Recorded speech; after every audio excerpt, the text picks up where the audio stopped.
Well, hey, Dave Melenda here, Positive Polarity Podcast. Hope things are going awesome for you. I got another one this week. I try to find these questions, and this one is gonna probably hit you where you weren't ready for. So I'm gonna give you a second to prepare. Strap in. We're gonna have a great show.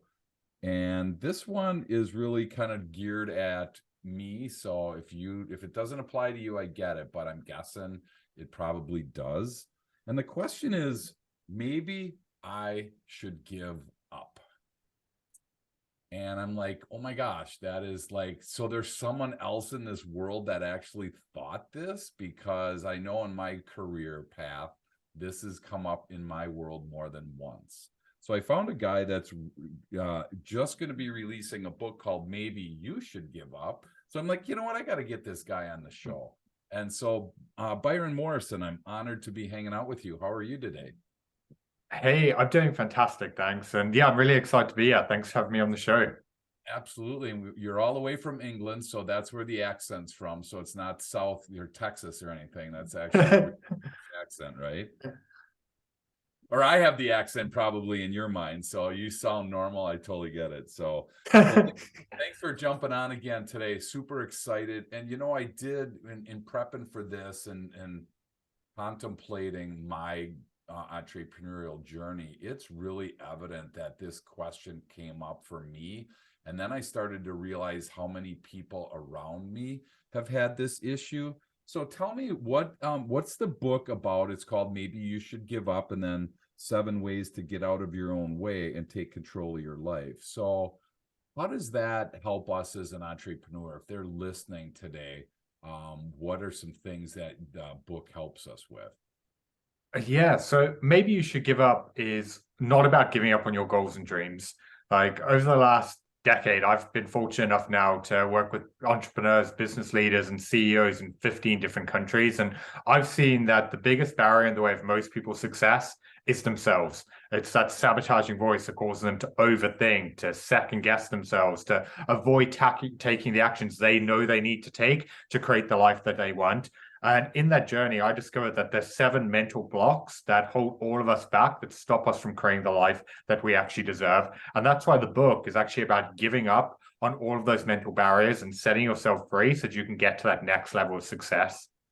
Wow. So self-sabotage is the word that I wrote down. So that's crazy how, there's enough sabotage going on between the competitor, the industry, the economy, all the different things that are attacking us. And now we have to add ourselves to the list. And Yeah. so thank you again for this. Where did your research come from? What created the concept for you, and what was like, I got to write this book? Was there something in particular? Yeah, like the initial start of it was looking back on my own journey. I remember when I first became an entrepreneur and started my business, the biggest thing holding me back was myself. Like I was such a self-sabotage, get in the way of everything from my relationships to my health goals to my professional success. It's like I knew what I needed to do, but I would avoid it. And I see, and over that period, I've worked with so many entrepreneurs who I see are in the same boat, whether it's picking up the phone to call their client, it's putting out that video, but they keep putting it off. It's having that tough conversation. There's all of these actions they know they need to be taking, but they're just not doing it. And it was really when I started diving into the mindset and psychology and why we think the way that we do, that I started to see all of these subconscious thought patterns that cause us to get stuck in our own head. So it's very much been a 10 years in the making. Like when I was going through the process of writing the book, I was the person in mind that I was talking to. I was like, what did the 25-year-old version of me, who was really getting in his own way, need to hear to overcome that? And then I was fortunate through all my research and studying and all the people I've worked with to bring in all of these other practical ideas and examples of what helped me overcome it and what I've seen work for clients as well to show and help other people do exactly the same thing. Wow. Well, and I love that you say they were small. I mean, I wrote down small issues, because when a new book comes, a new concept comes onto the scene, we feel like we have to make these massive changes. And so I love the fact that you said, that maybe it's just I have to pick up the phone and call a client, right? I mean, it's some really small course corrections. There's small things that we're not doing. And so do you tend to see more small things than big things, or is it Yeah. some of both, or where does the book kind of land on that?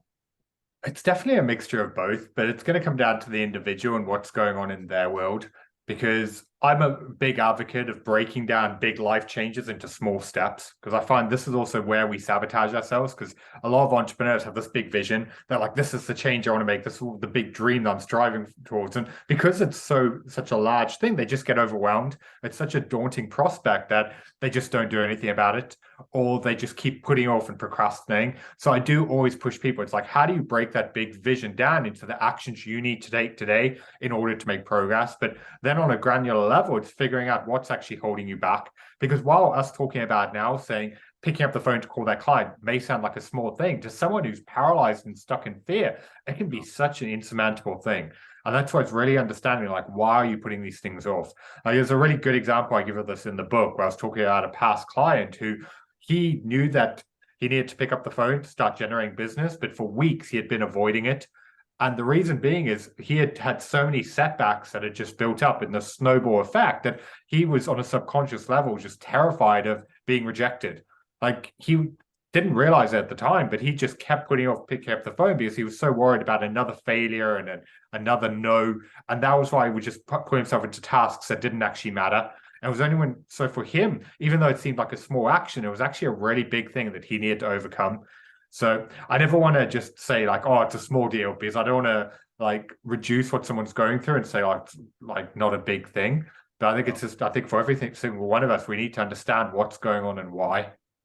Wow, that's a great point. I mean, rejection, obviously, no one really enjoys, but there are certain people, Byron, that are built in the sales world that they just keep going, right? They don't mind no's, they don't mind no's, they don't mind no's. And then there are people that are devastated by them, like you said. So, I appreciate you sharing that. I mean, I think about this and this is, I'm a black or white thinker, so I'm like at one extreme or the other. So when I think about this, I'm thinking, all right, I want to live off the grid. I want to, live on the land. I want to lose 100 pounds, right? Or whatever. I have these big monster goals and but I have no clue how to get there, And so what I'm hearing is there's kind of steps to getting to these spots. So do you tend to start like in that spot where there's just small little course corrections that you make to get yourself kind of some momentum, and then you start tackling bigger ones, or do you start with the big? How do you kind of land on that concept? Yeah, so the way I always advise people to approach their goals is to break it down into 90-day chunks. Because if you think, oh, this is where I want to be a year from now, while it's great to have that big vision of where you want to get to, so much can change. And also, it can just be a little bit overwhelming to think, oh, it's a full year, that's what you want to achieve. And that's why I always advise people to think about, okay, if that's the vision you want to get to, where would you have to be in 90 days to be on track? And the reason why I like 90 days is it feels tangible.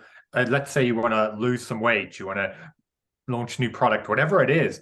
90 days is like, do you know what? I can do this for 90 days. I can stick to this and make it happen. It suddenly feels real. And then you can track it every single week. You can assess your progress. You can figure out what worked. You can adjust and pivot accordingly. And you can also break it down into micro steps. So perfect example is that easy to follow health goal. Let's say someone wanted to run a marathon. Well, that in itself is pretty daunting. So a first step with that could be they need to go and start jogging. So it could just be for the next week, I'm going to go out 3 times and I'm going to go for a run, or I'm going to do a longer walk. I'm going to start building some momentum that way. So you're still working towards the big goal, but you're focusing on the micro action that seems manageable. And it's the same whether it's your health, your business, your relationship, whatever it is. Break it down. Instead of focusing on getting 10 clients, how do you get the first one? Instead of making $1 million, how do you make that first 100K? Whatever it is, how do you make it in a way that seems that you can feel confident? And that's how you start making progress. Wow, that's great. So on that marathon kind of thought process, Byron, if I wanted to do that, is it better for me, in your opinion, to kind of pick a date out in the future? Like, again, I'm just going to pick the Boston Marathon in 2025 and then work your way back to that? Or am I better off, like you said, just starting to run and then worrying about what that end goal looks like later? Do you have any feedback on Yeah. that? It's going to be individual, but I would always push someone towards having something to aim for. Because if you're like, oh, I want to run a marathon, but you don't know when you're trying to do it, it's probably never going to happen. It's just going to be one of those things that you want to do but never get around to. Whereas if you have a date to aim for, then you can be like, okay, do you know what? I need to get myself ready. That can be the push to take action. So I'm a big advocate of have a target, because if you don't have a target you're aiming for, you're going to miss. But you also need to make sure you're being like slightly realistic here. Because let's say if you've never done any running before and you're like, oh, I'm going to do a marathon next month, you're probably setting yourself up to fail. So you do need to have a little, like I'm all about thinking bigger and pushing people to heights and levels of success like they can't imagine, but you do need to have that level of, do you know what, actually, this is feasible. Sure. Well, and that's a great, and then that, like you said, Byron, that just is into individual preference and individual, choices at that point. So I love the fact that there's really no right or wrong answer. But I totally agree. I mean, the research shows that you're way higher, you have way higher likelihood of hitting a goal when you write them down, as opposed to when you just, don't write it down and it's just kind of nebulous. So I think putting, the Boston Marathon in 2025 and, signing up for it, that all of a sudden makes it that much more real. And I think then that's when a lot of your actions kick in, because I know for myself on my business, I talk about doing this, whatever this is, we're in the process of redoing our website. So, we talked about it for a while, but until we hired a firm to do it, it was just talk, right? I mean, you have all these great ideas. And so, we hired somebody and then we started that journey together. So, I feel like there are some concrete actions that you have to take in order to start moving in that direction, I'm assuming, correct? Yeah, 100%.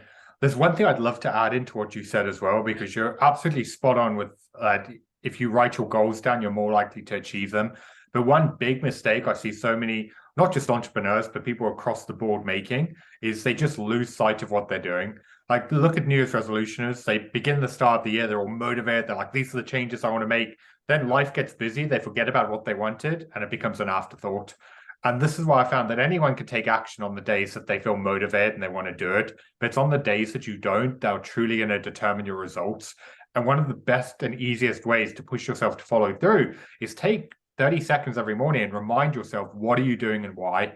Because when you're growing a business, it's a roller coaster. There's going to be ups and downs and times when things are going wrong. And if you lose sight of what you're aiming towards, it's going to be so much more difficult to pick yourself back up. And that's why myself and with all my clients, I always advise them every single morning, take a few seconds just to remind yourself, what are you doing? Why are you doing this and where are you aiming for? Because when you have that top of mind, it becomes so much easier to push yourself to take action.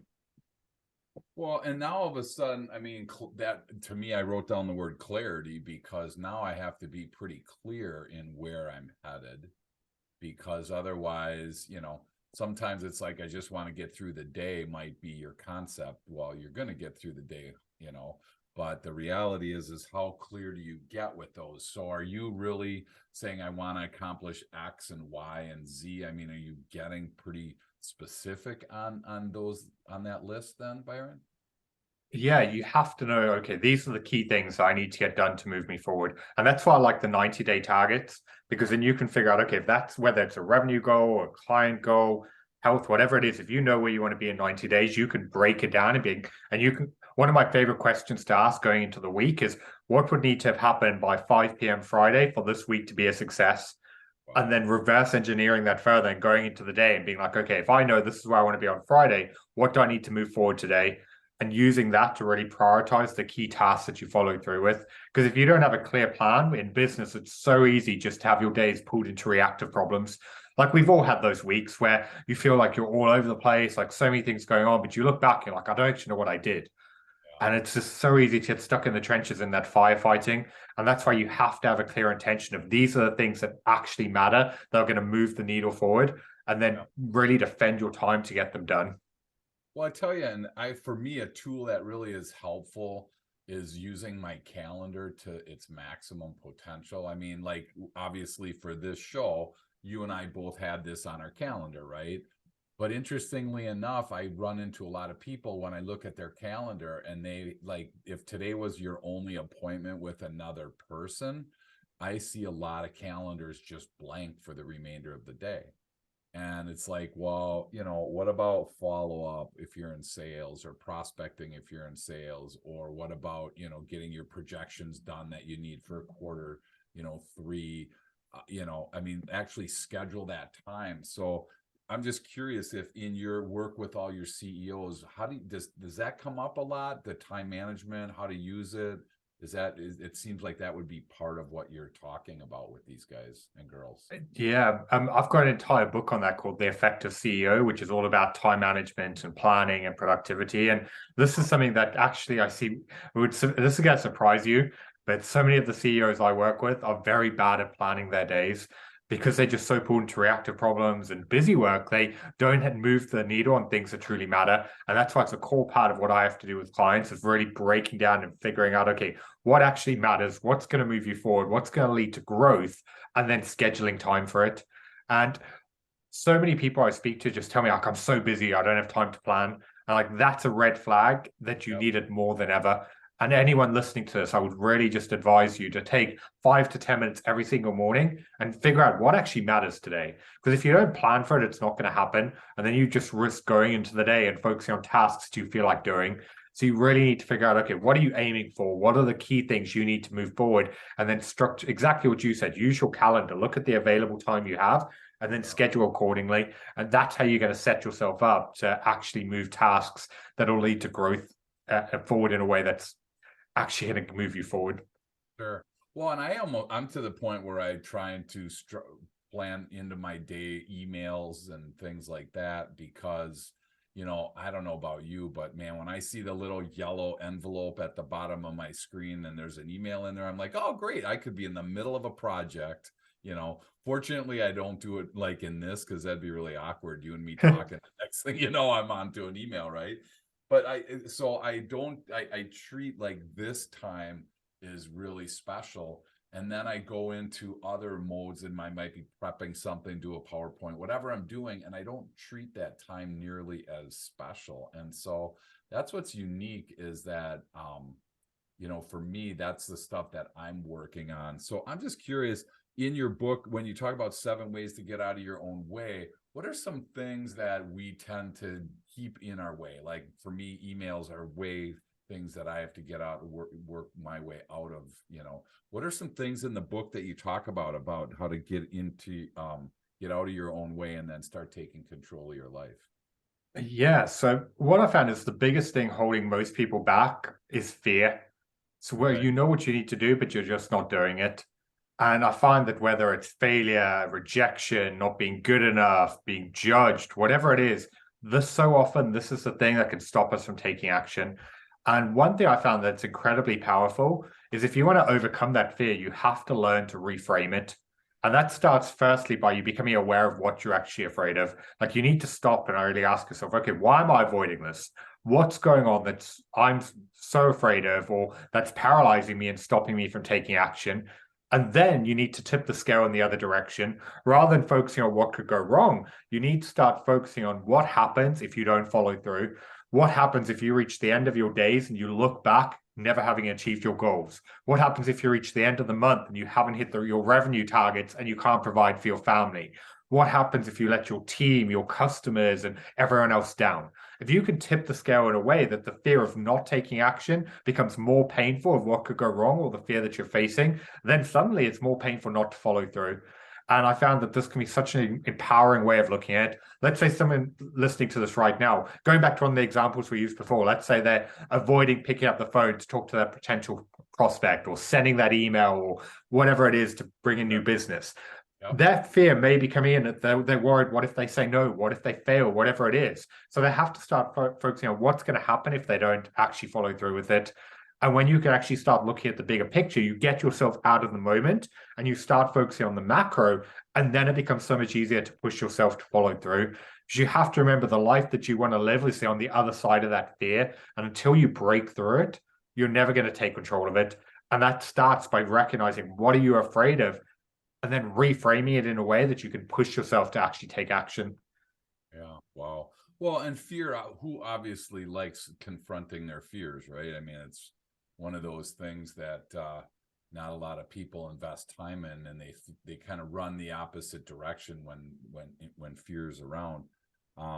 But I think it's interesting because if you would ever Google like the comfort zone, they show this picture where you're in the comfort zone and you want to get to your growth zone or your learning zone, but in between that is the fear zone, like you just said.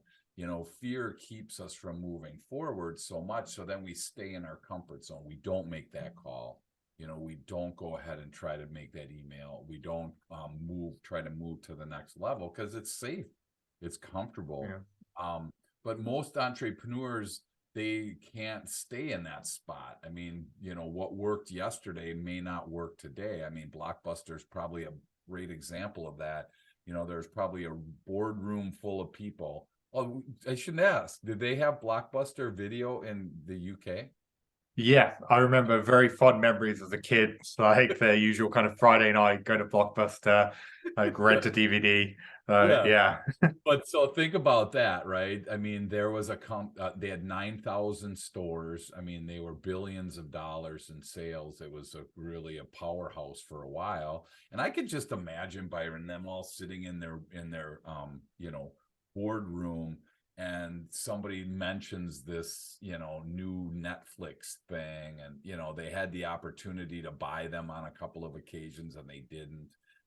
I think that we don't really think about, if we fast forward the tape, if we don't do that, what's going to happen. Like you said, eventually you're going to lose that customer. If you're not calling them back, or a prospect, or you're not developing that new product, somebody else is going to. So I hate to say it's all or nothing, but it kind of feels like it eventually gets there. And I don't know if you agree with that or what your thoughts are on that. Yeah.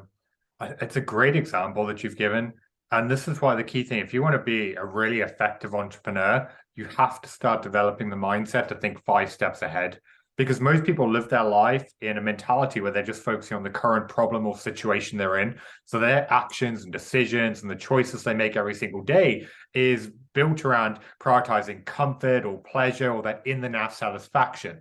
Whereas if you want to build a business that changes the world or has a big impact or makes a lot of money, whatever it is, you're going to have to take actions that require risk, that require sacrifice, or in the moment giving up something.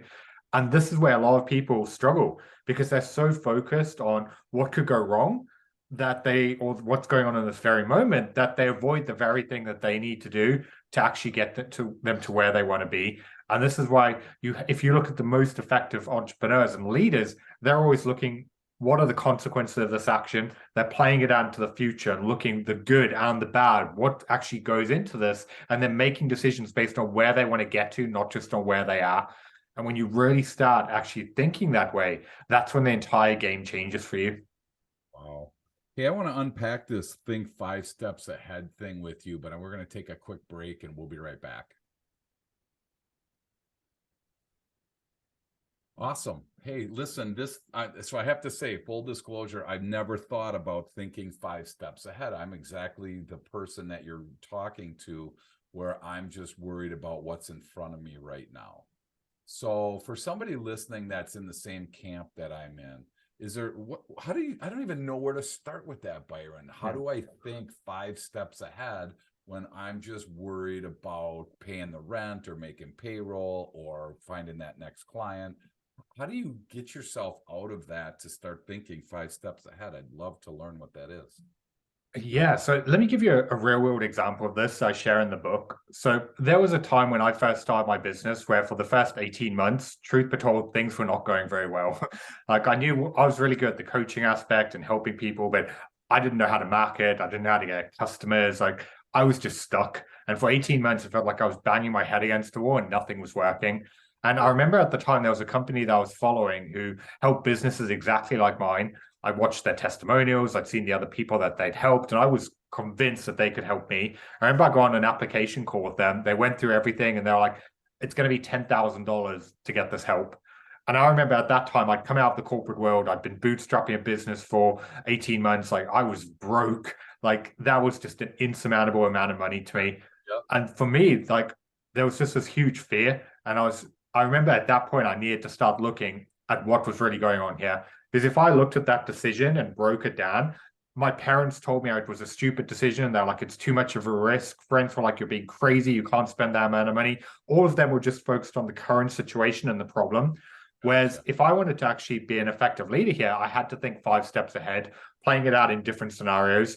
If I didn't do this, chances are I'd carry on going around in circles. I wouldn't get the success I wanted. And in a few months, I'd run out of money and I'd be back in the corporate world and I'd be back in the situation that I'd worked so hard to get out of. Whereas if I built it out 5 steps ahead, if I did this investment, chances are I'll get the help and support I need to fix my marketing. I would start making some sales. That would help me get my revenue on track. From that, I could then help more people, make more impact. And from there, I'd be able to build a business that would give me the life I wanted. So I could really build it out. What are the consequences of doing or not doing this? And then looking into the future. And then from there, as I said before, I could make a decision based on where I wanted to get to. And that allowed me to then, even though it was a lot of money and what could be perceived a big risk, in the end, I went and got a bank loan and I sorted it out. And if I hadn't have taken that action, you and I wouldn't be talking today. But the reason I was able to do it, like I said, is I thought 5 steps ahead. If I just focused on the situation, my attention would be on what I would perceive to be giving up, or the risk, or the problems. And this is why you always have to make these big decisions, focusing on what could happen or what couldn't happen as a result of it, and then make decisions based on the future, not the present. Wow, that is so good. I love your example because, we sometimes don't advertise or market because we're not thinking ahead. We're looking at what's the amount of money in the checkbook right now, or we're looking at our past and we haven't done it. It hasn't worked in the past, or we rest on, again, back to Blockbuster. How do you go from 9,000 stores to one? How do you do that in a situation where, in business, I can't even imagine, but a lot of it was that not thinking ahead. Right here is that what they were not thinking.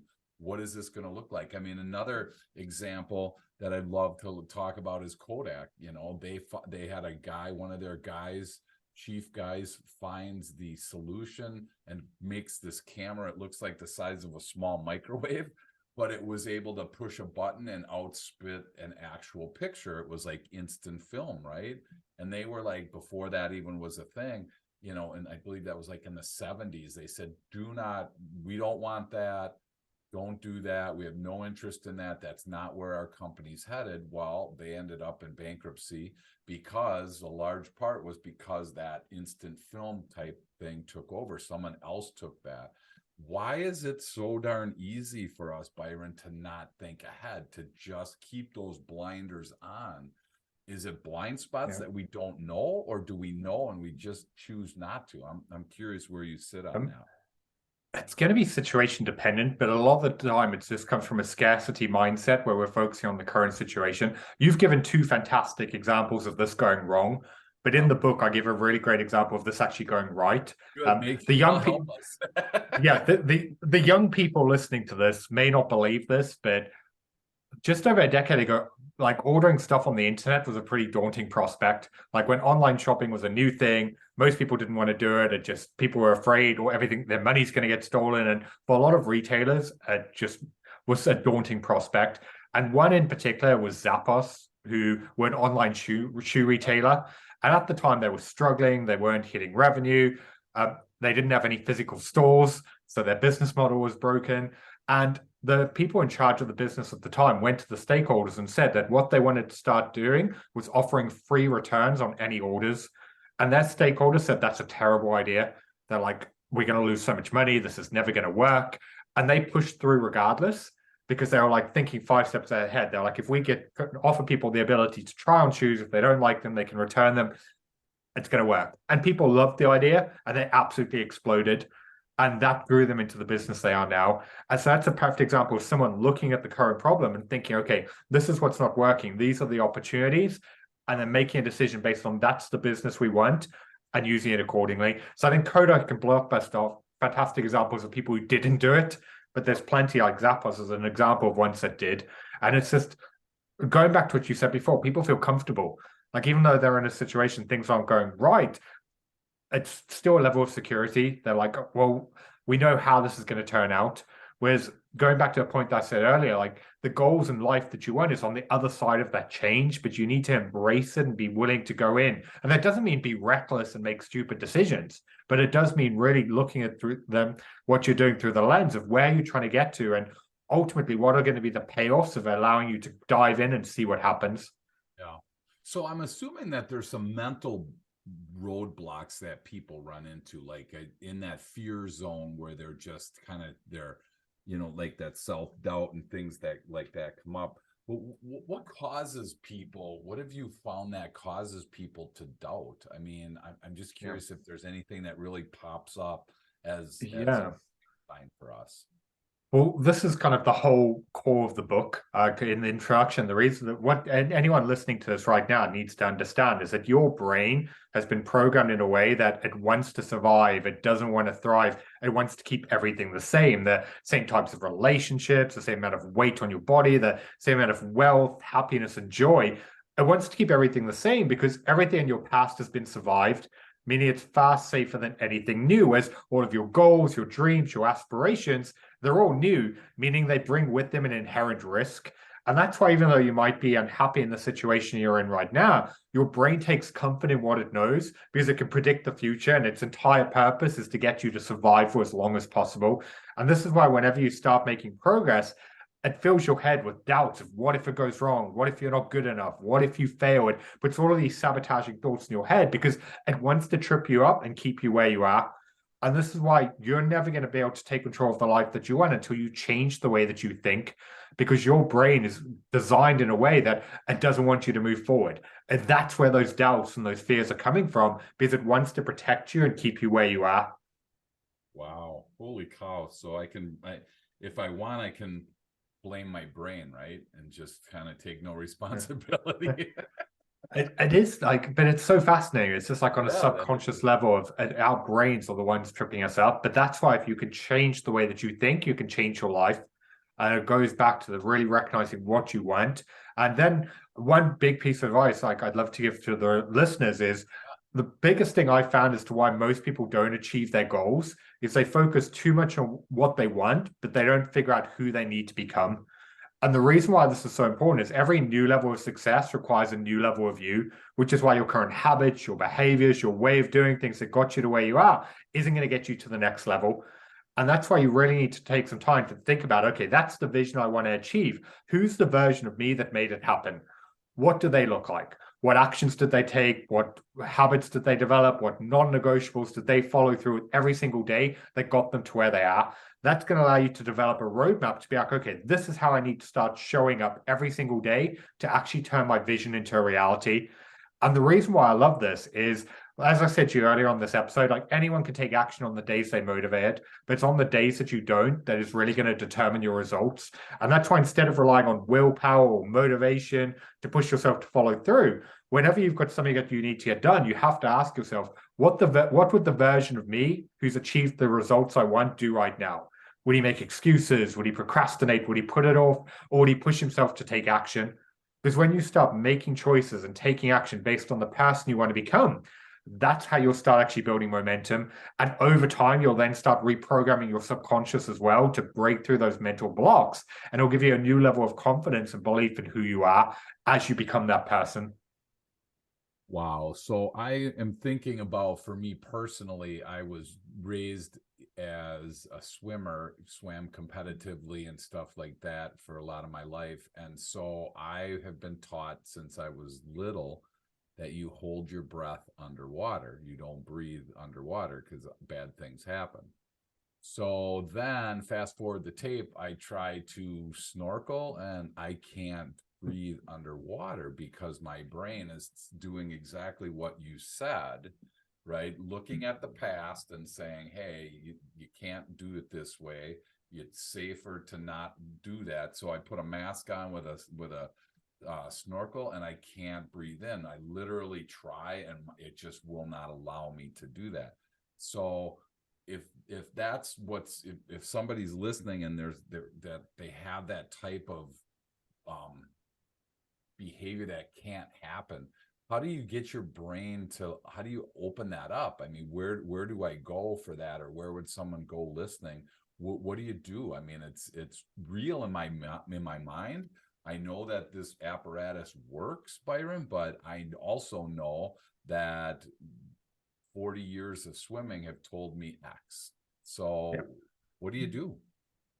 So your case is a little bit different because it's more physiological and it's your brain. It's like getting yourself to breathe. So in your case, I've never tested this one. So what I would advise doing is you'd have to get Try into the this water at and just home keep tonight. practicing. Yeah, you would just have to dive in, keep practicing and start slow and get yourself into the habit of breathing underwater, not like swimming and trying to do it in deep dash. It's just like holding yourself still, putting your head under and starting to breathe. And so that's how I'd assume with your one. But from an entrepreneur standpoint, if we focus on something for the listeners that's less physiological, because this could be a case of, let's say, someone wants to start building a brand and their version of who wants to become is putting out daily videos, but this person's been procrastinating over for months, putting it off. It could be asking yourself, okay, the person who's got that brand and audience and life they want, these are the things they did every single day to get there. And then they need to start building it out. So their days are based around they do following through with that. And then if I use myself as an example, with my new book, one of my goals is to hit the New York Times and Wall Street Journal. And to be honest with you, I've had so many days since January where in this campaign, I have not wanted to film content. Like such a big part of our, like what we're doing is filming videos for TikTok and Instagram. And I have plenty of mornings where I wake up and I'm like, I do not want to do this today. And if I just allowed myself to base on what I feel like doing, it wouldn't happen. So knowing what the goal of what I'm trying to achieve and the person who's done it, I asked myself, what would he do right now? It's like he would stop making excuses and he'd hit record and get it done. And that's the mental priming I go through every single day to push myself to follow through. Like, because I'm not going to sit here and pretend I'm highly motivated every day and everything's just easy. It's like, no, we're human. We all have these things. And that's why, as I said, when you start making decisions based on the person you want to become, it becomes so much easier. Whether that means you need to push yourself to have tough conversations, to speak up in the meeting, to follow up with those clients, like take the way you feel and what you want to do out of the equation. Start asking yourself, the person you want to become who's achieved the goal, what would they have done? And push yourself to take that action. That's how it starts becoming easier and you build momentum. And is there, I mean, and I hate to do this to you, but I'm going to ask you because I know somebody's thinking about this right now. You know, there's so much out there about how many days to change a habit.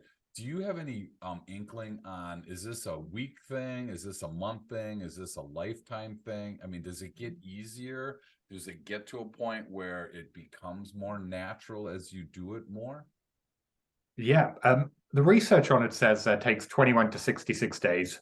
So it depends how ingrained the habit is and how difficult a shift it is to make. So it really does come down to consistency. But it is one of those things of what every single time you do it, it becomes easier. Perfect example is entrepreneurs. I find with a lot of the leaders I work with, one thing they really struggle with is having tough conversations when it's a member of their team and they need to have that difficult talk. And I've had clients come in who are running billion-dollar companies and they'll avoid having these conversations for months at a time. Like this is not just a person starting out issue. And this is why this is one of those things. It's going through the mental framing of what would the person I want to become do right now? Would he put it off or would he face it? And then once they face it, a lot of the time they say, actually, it wasn't that bad. I got it over with. And then the next time it becomes easier and it becomes easier and it becomes easier. So a lot of the time it's the first hurdle you need to overcome just to see it's not that big an issue. Same as I used the video example before. So often we build it up in our head, like when you post a video, you're going to get ridiculed. It's going to be this big, terrifying thing. And then you post and you're like, oh, it wasn't so bad. And then the next one's easier and easier and easier. So for these are less about building habits, and this is more about just overcoming that mental block that's stopping you from doing it. So it's a little bit of a different situation. Like the habit building, massively essential, but having the tough conversations or taking action on your goals, like that's more of a mental block, which every single time you face it does become easier. Oh, that's great. Well, and I think it's so crazy. You mentioned tough conversations, and isn't it crazy that do we feel like if we don't do it, like it's gonna fix itself? I mean, I don't, the alternative to not doing something doesn't seem to be even closely related to doing something, right?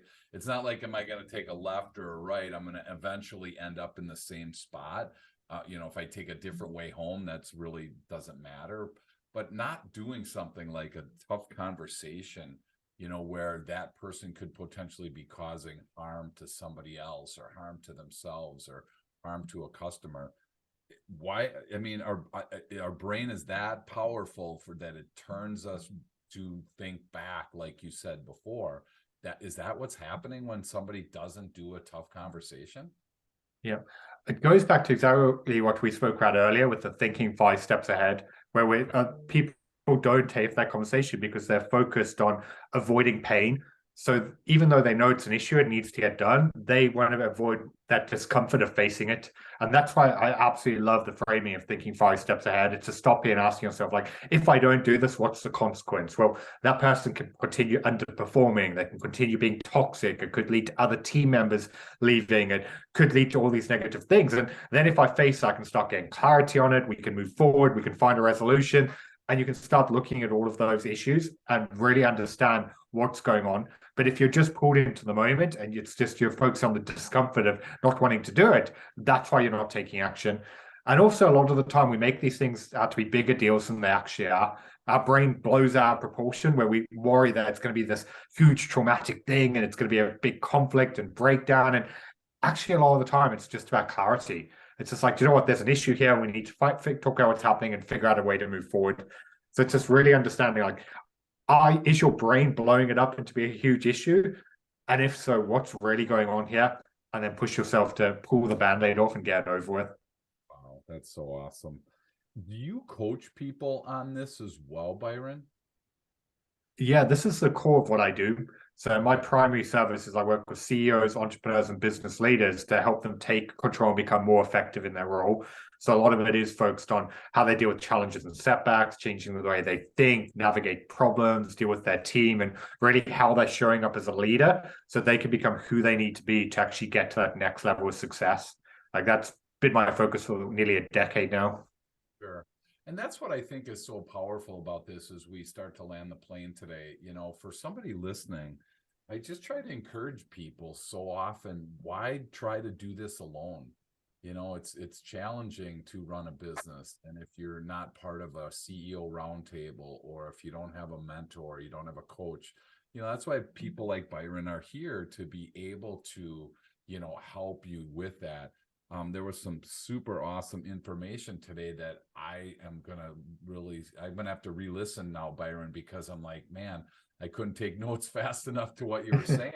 And so, but if you're listening and you really, you don't feel like you're stuck here by yourself. And again, that's why we bring guests like Byron from around the world each week to be able to offer this as a gift to you, to be able to say, hey, I'm struggling with this. So if somebody wants to get in contact with you, Byron, what's the best way for people to connect with you? Yes, you can find out more about me and everything I do at byronmorrison.com. And I'm also active on LinkedIn, Instagram, and Facebook. Just search for author Byron Morrison, and I'll come up. I put out daily videos and thought leadership posts. And you can also find all of my books on anywhere you can sell books. Just search for Byron Morrison. Awesome. And it's Byron, Byron, and then Morrison, just like it sounds, 2 R's. So thank you again so much. I'm so excited. I can't wait to get a copy of your book. And, it's coming out June 27th. So please, grab a copy. Will there be a link on your website then for that, I'm assuming, Byron? Yeah, maybe you should give up. Yeah, like you said, it's at June 27th. It's available anywhere you can get books, but there is a link on my website as well. But it's also on Barnes & Noble, Amazon, Books A Million, and Walmart. Basically, anywhere you can buy books, they've got it. Cool. Awesome. Well, thank you again so much, man. There's a great a ton of information here, and self-doubt is always something that's kind of in a lot of entrepreneurs' minds. And so thank you for giving us some insight into that.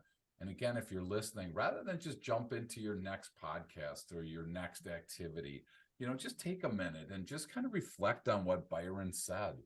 And there's probably something in here for you. I know there's definitely things in here for me. Like I said, I'm going to have to re-listen to this to be able to really get a good grasp of what he shared. So thank you again, Byron, for sharing this, and can't wait to read your book and keep learning from you. I appreciate all you're doing. Yeah. Thanks for having me on today.